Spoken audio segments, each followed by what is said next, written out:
All right, welcome back. This is a Vice story, kind of comical. You got to remember, Vice is bars, liquor stores, prostitutes.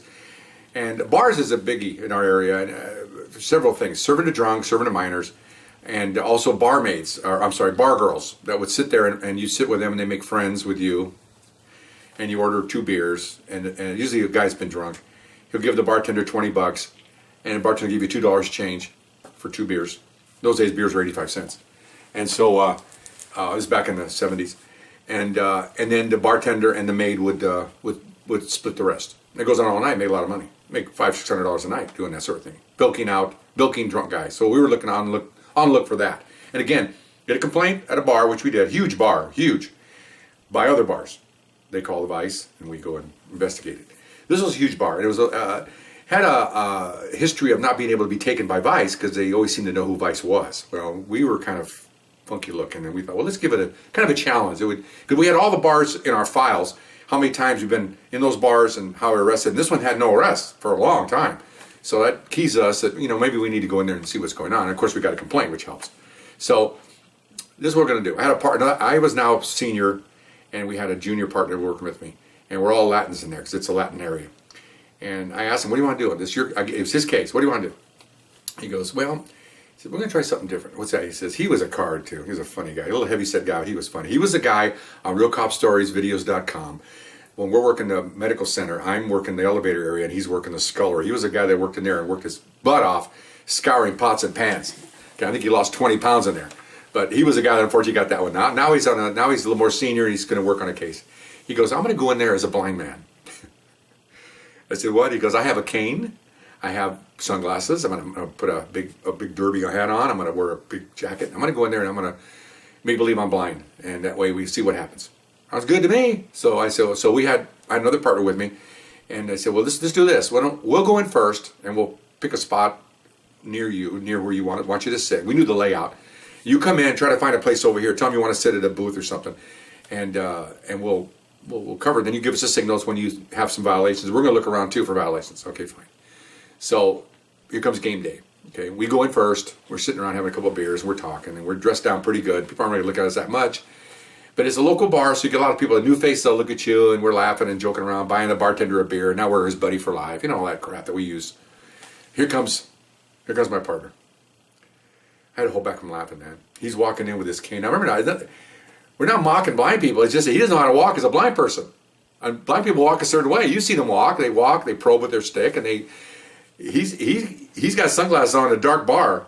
Okay, he can't see anyway, so he's really bumbling around trying to walk with this thing. He's not used to that. So he's kind of and then he's hamming it up a little bit. Like he'll walk and then he'll stop and he'll do this. And then he'll walk a little bit more and he'll do that. I mean, he's hamming it up. And of course, the barmaids see him, and of course they see, what do they see? Money. Okay, got a blind guy? I'm gonna make some money out of this guy. Okay, so here they come, 2 of them. Oh, what do you want? Well, somewhere near in a booth, so I don't have to, so I won't fall off my chair. I can hear him talking. So they put him over. We're not very far from him. We're only maybe 15 feet away from him. So they put him in a booth. The gal sits down next to him. How you doing? They're having a good time. She's a barmaid, okay, or a bar fly, or whatever, a maid, or it was a name for them. I can't remember what the name was. It's only been 40 years ago. How would I forget? But anyway, so she's one of those ladies that wants to take him for his money, right? So as this is happening, I'm looking over on the side. And I see a drunk over here getting served. My partner sees a drunk at the bar getting served. So now we have two barmaids serving 2 drunks. That's 4.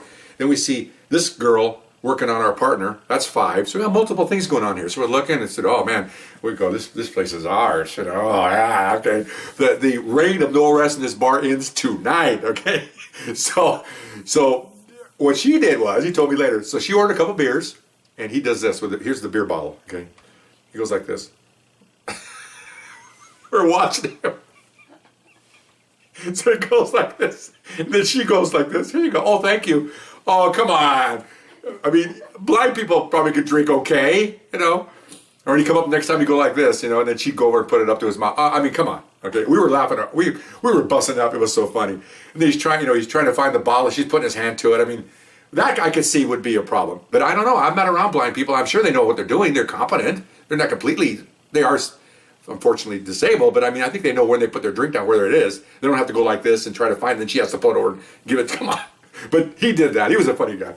So that went on. Of course, a couple of beers, he gave us a signal that she was doing that beer scam. Okay, all right. So now I get up, I go over to the door, and I chug my beer, and I look outside, and I see the parking lights flash of a Vice car. That means my bosses are out there. They're going to bring the cavalry. Okay, so we go inside.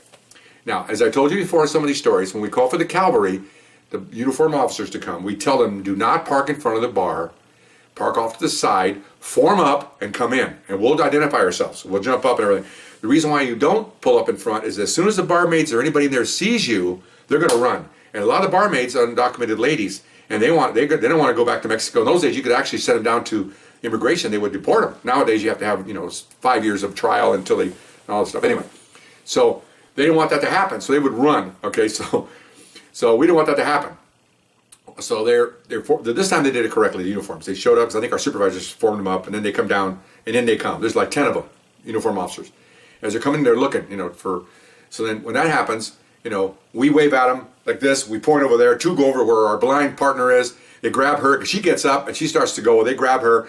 The barmaids we saw, they run to the men's restroom along with a couple other ones. They're all running. So we tell them, get those biatches, so they're chasing after those gals. I found out they were in the men's bathroom all hiding. So they run in there and grab them. Like 6 of them are in there, and they bring them all out. They're all what they call daisy chain. They're all handcuffed to each other. A whole long chain of people, and so I believe daisy chain's one of my stories. You might want to look up too. I think. Oh no, it was a chain gang number 139. Sorry about that. Yeah, number 139, grossest Vice story of all. Okay, gross as all. 139.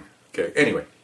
So here they come. So now we're standing up and they're looking at us. Okay, I want her, and we want her, and then of course my partner gets up and he puts his cane away, takes off his sunglasses, goes, yeah, make sure she goes, and she's going, you can see. And he goes, yeah, I can see. You're going to jail. I see you're going to jail. Oh, that's not funny. Oh, we're just cracking up.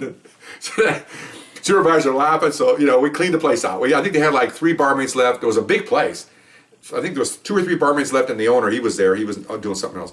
And but we pretty much cleaned out everybody else. We took the 3 barmaids, took 3 patrons, 4 now. 1 other guy showed up. So we had a pretty good little caper there. About 8 people, 7 or 8 people. 3 went to jail, 4 got tickets.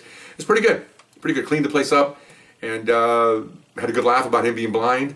And I guess he had an uncle or something that was blind. He borrowed his cane and gave it back to him when he was done. And his dad, his blind uncle, was saying, "Man, you guys would do anything for an arrest." He goes, "Yeah, you're right, Uncle. You're right, Tio. Yeah, we do anything for an arrest." So he got a big kick out of it because he thought it was pretty funny. I was using a blind man. So that was pretty good. That's a little innovative stuff. My partner's pretty sharp, and we enjoyed that one thoroughly. I hope you enjoyed it. Bye-bye.